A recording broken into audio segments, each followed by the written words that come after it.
আর যখন কোনো মানুষ একটা রোজা আমার হুকুম মতো নবী সুন্নতের তরিকা অনুযায়ী আল্লাহ তাকে জান্নাত নসিব করে দেবেন সুবহানাল্লাহ। সেই রোজাটা কিভাবে করতে হবে?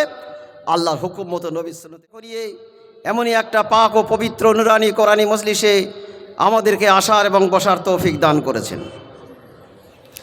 আল্লাহ তাআলা নিজেই বলেছেন, আমি যাকে ভালোবাসি তাকে নবীর দরবারে নিয়ে যাই। বর্তমানে নবী নেই, আল্লাহ বলছে তাকে আমি কামেল ওলি আল্লাহর দরবারে নিয়ে যাই। তা না হলেও অন্তত কামেল ওলি আল্লাহর হুকুমের মজলিসে আমি তাদেরকে আসার এবং বসার তৌফিক দান করি। জোরে বলি সুবহানাল্লাহ। আল্লাহ তাআলা আজকে ভালোবেসেছে বলেই আমরা কিন্তু আজ এখানে আসতে পেরেছি। এখান থেকে দাওয়াত হয়েছে, আমরা কবুল করেছি। আল্লাহ বলছে কোনো ইমানদারের নিয়তটাকে আমি বরবাদ করি না। যখন সে ইমানদার নিয়ত করে আমি আল্লাহ তাআলা সেই কাজটাকে করিয়ে দিই। সুবহানাল্লাহ। তো ভাই, এই জন্যে সাবল সিং হুজুর রহমতুল্লাহ বলতেন, বাবা একটা ভালো কাজের কি নিয়ত করতে পারবো না? নিয়ত করতে কি কোনো পয়সা লাগে? বলছে হজে যাওয়ার নিয়ত করুন, গরু কুরবানির নিয়ত করুন। পয়সার অভাবে আপনি করতে পারলেন না, কিন্তু একজন ব্যক্তি হজের নিয়ত করার পরে তিনি মারা গিয়েছেন। আল্লাহ তাআলা মালাইকার ফেরেশতাদেরকে বললেন, মালাইকার ফেরেশতারা এই ব্যক্তির আমলনামায় একটা মকবুল হজের সওয়াব লিখে দাও। ফেরেশতারা বললেন, আল্লাহ এ তো হজই করেনি। বলছে হজ করেনি কিন্তু হজের নিয়ত করেছে। এই নিয়ত করার কারণে আল্লাহ তাআলা বললেন একটা মকবুল হজের সওয়াব তার আমলনামায় লিখে দাও। একজন ব্যক্তি হজে যেতে গেলে এখন কমপক্ষে 4 থেকে 5 লক্ষ টাকা খরচা হয়, কি ভাই ঠিক কিনা? বলছে এর সঙ্গে যদি 1 টাকা পরিমাণ হারাম পয়সা থাকে তার হজটা আল্লাহর দরবারে কবুল হবে না। পয়সা আছে অনেকের, হজে যাওয়ার তৌফিক কিন্তু সবার আল্লাহ দেয়নি। আর হজে হয়তো গেলাম পয়সার জোরে, কিন্তু যদি হালাল পয়সা না নিয়ে যাওয়া যায় সে হজটা আল্লাহর দরবারে কবুল হবে না। তাহলে এখন কথা হলো, হজ করতে হবে হালাল পয়সা থাকলে আপনি হজে যাবেন। হারাম পয়সা দিয়ে হজে গিয়ে কোনো লাভ হবে না। আল্লাহ রসুল বললেন, যদি কোনো ব্যক্তি একটা হালাল পয়সা দান করে, আল্লাহ তাআলা নিজেই বলেছেন যে সেইটাকে আমি হাত পেতে নিয়ে নিই দান করার আগে, আর সেটাকে আমি কিয়ামত পর্যন্ত বাড়াতে থাকি। কিয়ামত পর্যন্ত সেটা আল্লাহ বাড়াতে থাকে। তারপর কিয়ামতের ময়দানে তার বদলা দেয়া হবে। বদলা কি দেওয়া হবে? দানের বদলা হলো জান্নাত। জোরে বলি সুবহানাল্লাহ। এই যে আমাদের সামনে রমজান মাস এসে গিয়েছে, এ তো আর কয়েকদিন পরেই শবে বরাত, ঠিক কিনা? তার 14 দিন পরেই আমাদের রমজান মাস শুরু হয়ে যাবে, পবিত্র রমজান। আল্লাহ তাআলা বলেন, দুনিয়ার মানুষ যত নেকির কাজ করে তার বদলা আমি ফেরেশতার মাধ্যম দিয়ে থাকি। আর যখন কোনো মানুষ একটা রোজা আমার হুকুম মতো নবী সুন্নতের তরিকা অনুযায়ী করে, আল্লাহ বলছে তার বদলাটা আমি নিজে হাতে দিয়ে থাকি। তার বদলা কি? বলছে একটা রোজার বিনিময়ে আমি তাকে জান্নাত দান করে দেবো। জোরে বলি সুবহানাল্লাহ। তাহলে সেই রোজাটা কিভাবে করতে হবে একটু খেয়াল করি ভাই। রমজান মাস তো আমাদের এসে গিয়েছে, এটা আমাদের এই প্রস্তুতির মাস। রোজাটা কিভাবে করব তার প্রস্তুতি এই মাসে নিতে হবে। তাহলে আগে আমাদের তৈরি হতে হবে। সেই রমজান যে কত বড় মূল্যবান, একটা রোজার বিনিময়ে আল্লাহ তাআলা তাকে জান্নাত নসিব করে দেবেন সুবহানাল্লাহ। সেই রোজাটা কিভাবে করতে হবে? আল্লাহর হুকুম মতো নবী সুন্নতের তরিকা অনুযায়ী, তবে সেই রোজাটা আল্লাহর দরবারে কবুল হবে। এখন আমাদের ওখানে একটা ঘটনা বলছি ভাই। রমজান মাসে একটা মসজিদে এত ইফতারির ব্যবস্থা, রাত্রে আর মুসল্লিদের ভাত খেতে হয় না, মানে এত ইফতারির ব্যবস্থা থাকে। বেশ কিছু রোজা হয়ে গিয়েছে, একজন ব্যক্তি বলছে, ভাই সব এখানে এত ইফতারির ব্যবস্থা, রাত্রে আমাদের আর খেতে হয় না। তা কোন ব্যক্তি ইফতারি দিচ্ছে, কার ইফতারি আমরা খাচ্ছি, একবার তো একটু ভেবে দেখা দরকার। বলছে হ্যাঁ একটু জানার দরকার আছে। বলছে আমি জেনেছি, বলছে যত সুদখোর মিলে ইফতার দিচ্ছে। সুদখোরের পয়সার অভাব আছে? ইফতারি খেয়ে পারে না, সুদখোরের পয়সা কত ইফতারি খাবে? তাহলে এই ইফতারি খেলে আমাদের রোজাটা কি আল্লাহর দরবারে কবুল হবে? আমাদের নামাজ কি কবুল হবে? আল্লাহ পবিত্র কালাম পাকে বলেছে তোমাদের জন্য বৈধ পবিত্র খাবার যেটা রেখেছি সেটা থেকে ভক্ষণ করো, অর্থাৎ হালাল খাবার কথা বলা হয়েছে। আল্লাহ রসুল বলছে যদি তোমরা হালাল খাদ্য না খাও তোমাদের কোনো ইবাদত বন্দেগী আল্লাহর দরবারে কবুল হবে না। এমনকি একটা লোকমা হারাম খাবে 41 দিন তোমাদের ইবাদত বন্দেগী আল্লাহর দরবারে কবুল হবে না। সেই মুসল্লিরা বলল যা হওয়ার হয়ে গিয়েছে, তওবা করো, আল্লাহ চাইলে মাফ হয়ে যাবে। কিন্তু আল্লাহ তো বলে দিয়েছে একটা লোকমা খাবে 41 দিন তোমার ইবাদত কবুল হবে না আল্লাহ তাআলার দরবারে। খাওয়া বন্ধ হয়ে গেল। কিন্তু সুদখোর তো একটা দল আছে, সব পয়সাওয়ালা লোক, বলছে ভাই সব আমরা তো নামাজ রোজা ঠিক মতো করি না, তো আমরা মাওলানাদের মুখে শুনেছি একজন ব্যক্তি রোজা রেখে যা নেকি পায় আর একজন যদি তার ইফতারি দেয় সেই পরিমাণ নেকি তার আমলনামায় লেখা হয়। কথা ঠিক? তো আমরা এই নেকি পাওয়ার আশায় আপনাদের খাওয়াচ্ছি, আপনারা খাবেন না? ঠিক আছে, আমাদের পয়সা তো মসজিদ ঘর হয়েছে, নামাজটা কোথায় হবে? ঠিক সেন্টারে ঘা দিয়ে দিয়েছে।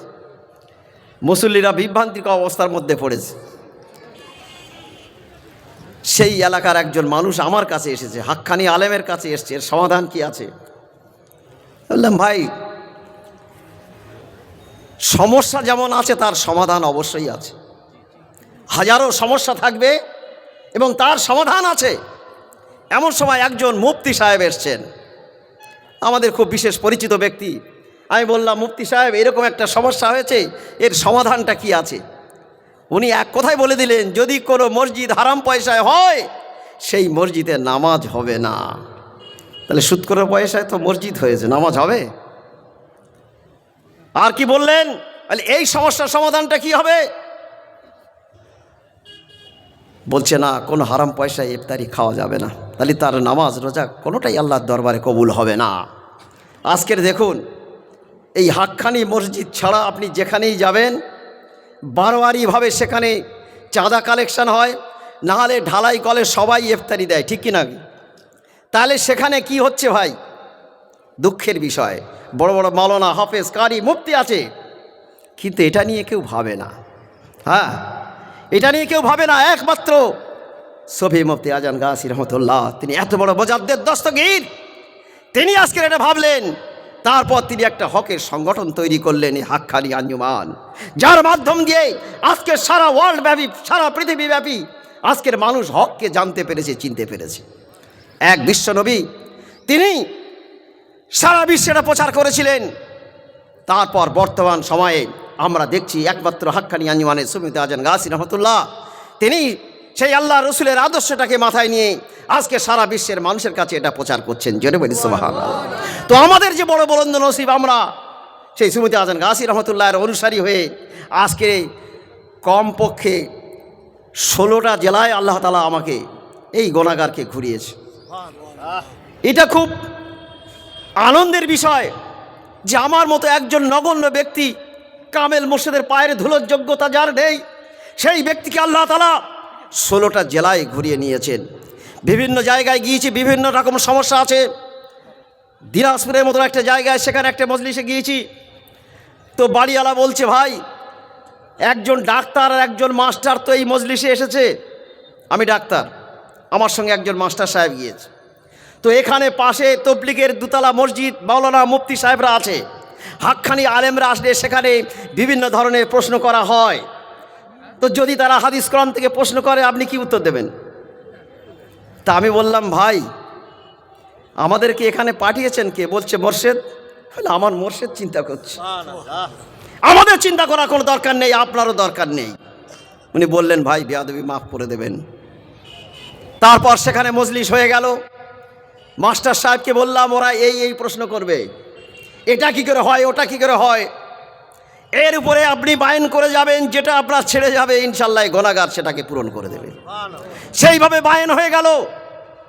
মাওলানা সাহেব, মুফতি সাহেবরা কোনো প্রশ্ন করলেন না, এসে তাবারুক খেয়ে লাস্টে হাতে হাতে মোসাফা করে চলে গেলেন। সুবহানাল্লাহ। তো আমার মুর্শিদ সাবল শিখুল হুজি কোলা রহমতুল্লাহর পাক জবানের কথা তিনি বলেছেন, হাদিস কোরআনের কথা হিকমতের সঙ্গে বলবে। সুবহানাল্লাহ।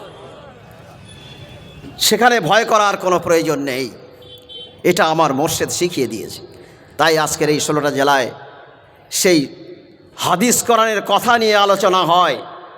আজকে এই যে একটা বড় পাক ও পবিত্র সালানা উৎসকুল মজলিস, এখানে সেই হকের কথা বিভিন্ন মাওলানা সাহেবরা আজকে বলবেন। আর আমরা যারা এই হাক্কানির অনুসারী, আমরা চাই এরকম একটা প্রচার সারা পৃথিবীতে হোক, মানুষ সত্যের ঠিকানা পেয়ে যাক, মিথ্যাটাকে পিছনে ফেলে দিয়েই তারা সত্যের আলোয় প্রতিষ্ঠিত হয়ে যাক। এটাই হলো হাক্কানি আঞ্জুমানের উদ্দেশ্য। সুফি মুফতি আজান গাজী রহমতুল্লাহের মেন উদ্দেশ্য ছিল সারা বিশ্বের মানুষ হাদিস কোরআন অনুযায়ী চলবে, তারা সবাই জান্নাতি হবে, এটাই চেয়েছিলেন সুফি মুফতি আজান গাজী রহমতুল্লাহ। আজকের তাদের যারা অনুসারী আছি আমরা এই যে যারা ওয়াজ নসিহত করছি বিভিন্ন জায়গায় পৃথিবীর বিভিন্ন প্রান্তে, আমাদের একটাই উদ্দেশ্য হলো হাদিস কোরআন অনুযায়ী আমাদের জীবনটাকে গঠন করতে হবে। তাহলে কি হবে? আমাদের আদর্শ দেখে মানুষ সেই হাদিস কোরআন অনুযায়ী তাদের জীবনটাকে অতিবাহিত করবে। এটাই হলো হাক্কানি আঞ্জুমানের মূল উদ্দেশ্য এটা নয়, অর্থ ইনকাম করা নয়, মানুষের মান সম্মান জাহির করা নয়। এটা একমাত্র উদ্দেশ্য হলো হককে জানার এবং বোঝার। আর আল্লাহর হুকুমটা কি আছে সেই হুকুম অনুযায়ী যদি আমরা কাজ করতে পারি, তাহলে আমার আল্লাহ খুশি হয়ে যাবেন। আল্লাহ যখন খুশি হয়ে যাবে, জান্নাতে যাওয়াটা আমাদের জন্য অতি সহজ হয়ে যাবে। সুবহানাল্লাহ। তো ভাই, বেশি দীর্ঘায়িত করব না, কারণ আমাদের আরও অনেক মৌলানা সাহেবরা আছেন, কোরআন হাদিস থেকে মূল্যবান বক্তব্য আপনাদের সামনে রাখবেন। আমি গুনাহগার, হুকুম হয়েছে কয়েকটা জানা কথা বলছি। শেষ কথাটুকু বলে যাই, আমার মুর্শিদ বলেছেন, বাবা বেশি কিছু করার প্রয়োজন নেই, আমার 4টে হুকুমকে তোমরা যদি মেনে নিতে পারো, তাহলেই কিয়ামতের ময়দানে তোমরা বেহিসাব জান্নাতি হয়ে যাবে। সেই 4টে হুকুমের মধ্যে সর্বপ্রথম হুকুম হলো নামাজ। এই নামাজ সম্পর্কে কোরআনের আলোকে আল্লাহ তাআলা কি বলেছেন সে কয়েকটা দলিল দেব। নামাজ সম্পর্কে পবিত্র কোরআনে 10টি আয়াত আল্লাহ তাআলা বলেন, আপনার পরিবারবর্গকে নামাজের আদেশ দিন এবং আপনি নিজেও এতে অবিচল থাকুন। সূরা তাহা আয়াত নম্বর 132। 2 নম্বর হলো, হে ঈমানদারগণ, তোমরা ধৈর্য নামাজের মাধ্যমে আল্লাহ সাহায্য প্রার্থনা করো, নিশ্চয়ই আল্লাহ ধৈর্যশীলদের সঙ্গে আছেন। সূরা বাকারার আয়াত নম্বর 153। সর্বনাশ ওই সমস্ত নামাজির জন্য যারা তাদের নামাজে উদাসীন। সূরা মাউন আয়াত নম্বর 4-5। 4 নম্বর হলো, যারা খুশুখুজুর সাথে নামাজ আদায় করে তারাই মুমিন। সূরা মুমিনুন আয়াত নম্বর 2। 5 নম্বর হলো, নিঃসন্দেহে নামাজ মানুষকে যাবতীয় অশ্লীল ও খারাপ কাজ থেকে বিরত রাখে। সূরা আনকাবুত আয়াত নম্বর 45।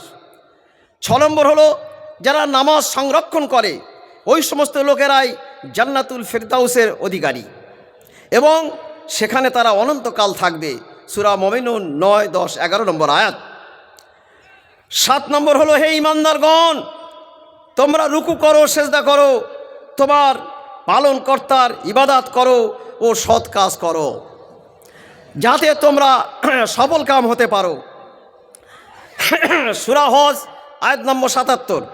যারা বেহেশতে থাকবে তারা জাহান্নামী পাপীদেরকে পরস্পর জিজ্ঞাসা করবে। যারা জান্নাতি হবে তারা বেনামাজি জাহান্নামীদেরকে পরস্পর জিজ্ঞাসা করবে, কোন জিনিস তোমাদেরকে জাহান্নামে নিয়ে এসেছে? তারা জবাবে বলবে, আমরা নামাজি মুসাল্লি ছিলাম না। সূরা মুদাসসির আয়াত নম্বর 40, 41, 42, 43 নম্বর আয়াতে উল্লেখ আছে। জাহান্নামী হওয়ার 4টি কারণ। সর্বপ্রথম কারণ হলো নামাজ না পড়া। 2 নম্বর হলো মিসকিনদের খানা না খাওয়ানো। 3 নম্বর হলো অন্যের সমালোচনা করা। আর কিয়ামতের দিনকে অবিশ্বাস করা। 9 নম্বর হলো, নিশ্চয়ই আমার নামাজ, আমার কুরবানি, আমার জীবন, আমার মরণ সবই একমাত্র আল্লাহর জন্য, যিনি সমগ্র বিশ্বের প্রতিপালক। সূরা আন-আনাম আয়াত নম্বর 162।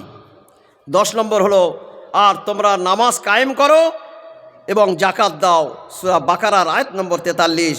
পবিত্র কোরআনের 82 জায়গায় নামাজের কথা উল্লেখ আছে। নামাজের ফজিলত সম্পর্কে হাদিস, আল্লাহর নিকট সর্বোত্তম আমল কোনটি? সময় হলে নামাজ আদায় করো।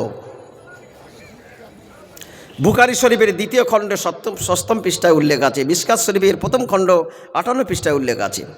আবু হুরায়রা রাদিয়াল্লাহু তাআলা আনহু বর্ণিত, নবী করিম সাল্লাল্লাহু আলাইহি সাল্লাম বলেছেন, 5 ওয়াক্ত নামাজ এক জুম্মা হতে অন্য জুম্মা, এক রমজান হতে অন্য রমজান পর্যন্ত সাগিরা গোনার কাফফারা স্বরূপ, তবে শর্ত হলো কবিরা গোনা থেকে বেঁচে থাকতে হবে।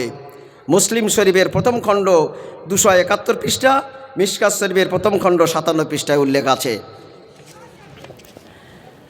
যে ব্যক্তি 5 ওয়াক্ত নামাজ যথারীতি আদায় করে তার জন্য সে নামাজ কিয়ামতের দিনে আলো ও ঈমানের দলিল ও নূর হয়ে দাঁড়াবে এবং নাজাতের ওসিলা হবে।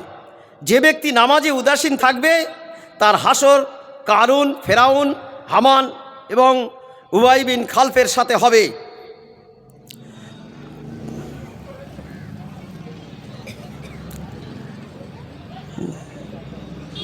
মিশকাত শরীফের 1ম খণ্ড 58 পৃষ্ঠায় উল্লেখ আছে।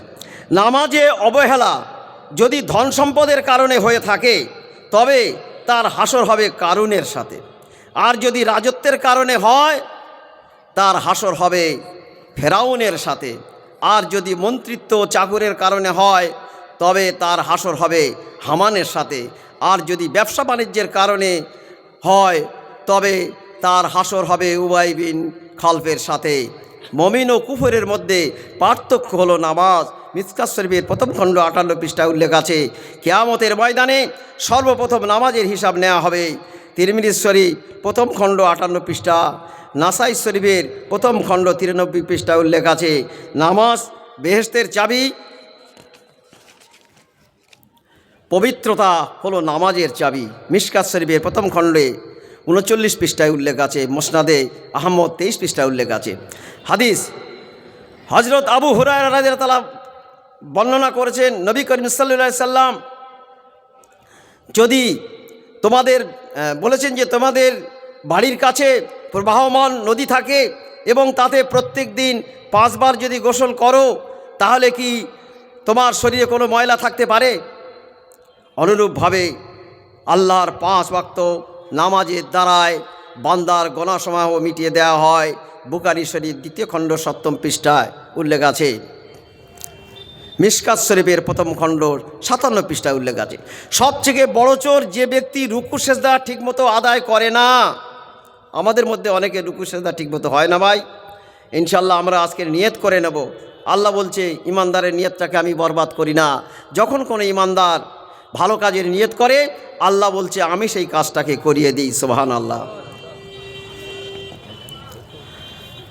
আল্লাহ তাআলার সাথে কাউকে শরীক করো না, যদিও তোমাকে টুকরো টুকরো করে ফেলা হয় অথবা জ্বালিয়ে দেওয়া হয়।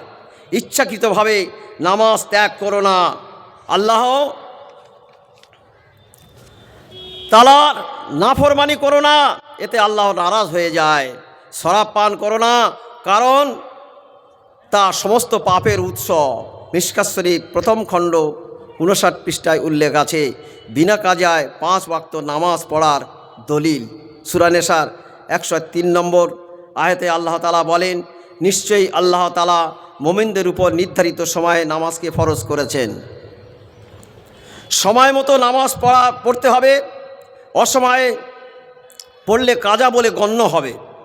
হাদিস, হযরত আবু হুরায়রা রাদিয়াল্লাহু থেকে বর্ণিত, নবী করিম সাল্লাল্লাহু আলাইহি ওয়াসাল্লাম বলেছেন, যে ব্যক্তি নামাজকে কাজা করে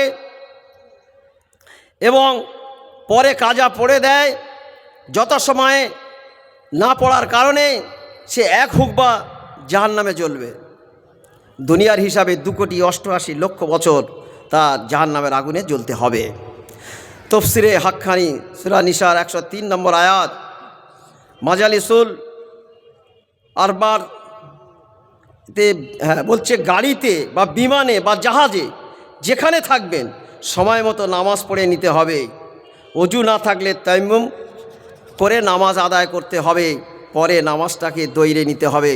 এটাই হলো হকিকত কালাম পাকের হুকুম।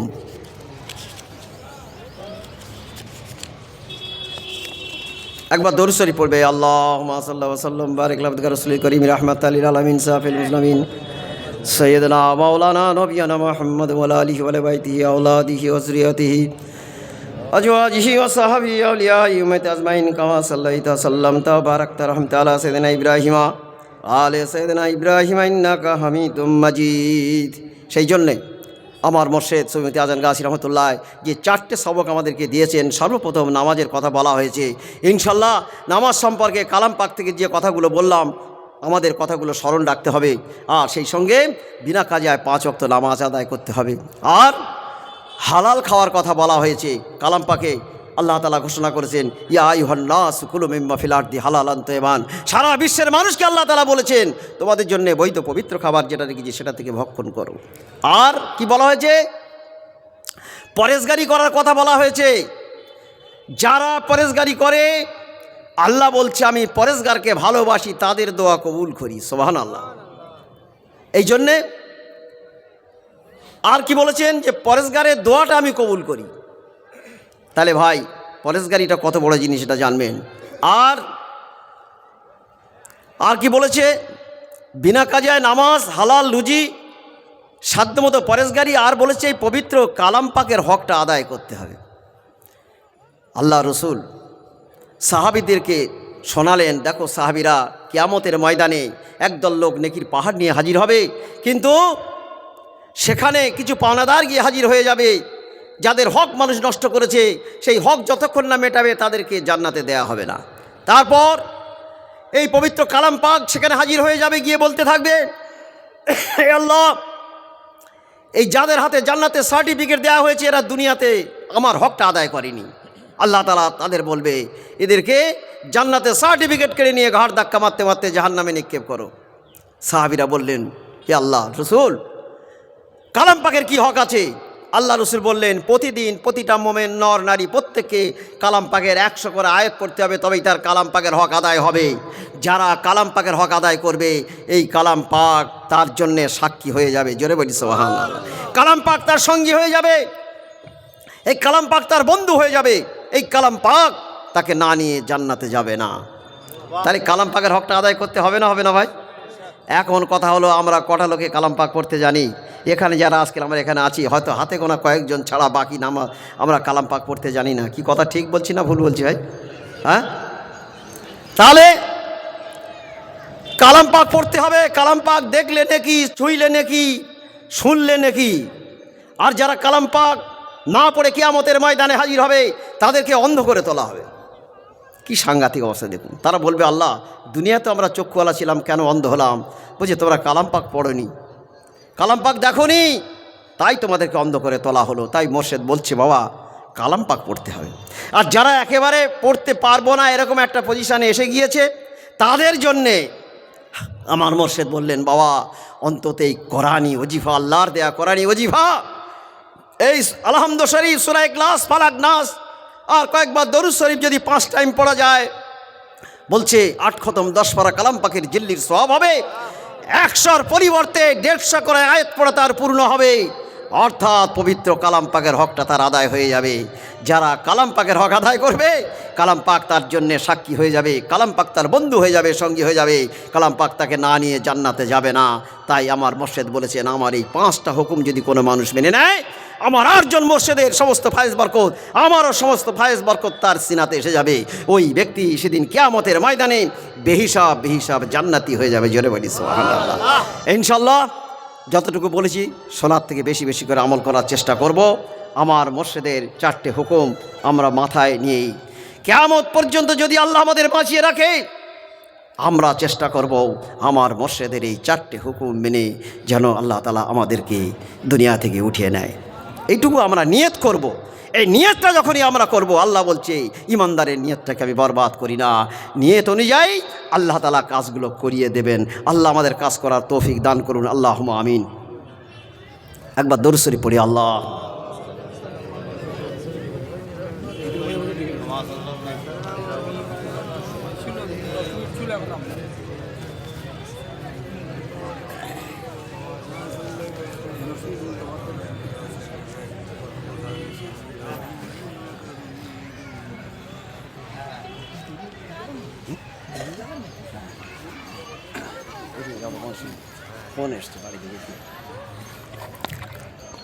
আসসালামু আলাইকুম ওয়া রাহমাতুল্লাহি ওয়া বারাকাতুহু। হাক্কানি দরুদ আল্লাহুম্মা সাল্লি ওয়া সাল্লিম ওয়া বারিক আলা আবদিকা রাসূলিল কারীম রাহমাতিল লিল আলামিন শাফিউল মুজনিবিন সাইয়্যিদিনা ওয়া মাওলানা ওয়া নাবিয়ানা মুহাম্মাদিন ওয়া আলা আলিহি ওয়া আহলি বাইতিহি ওয়া আওলাদিহি ওয়া যুররিয়াতিহি ওয়া আজওয়াজিহি ওয়া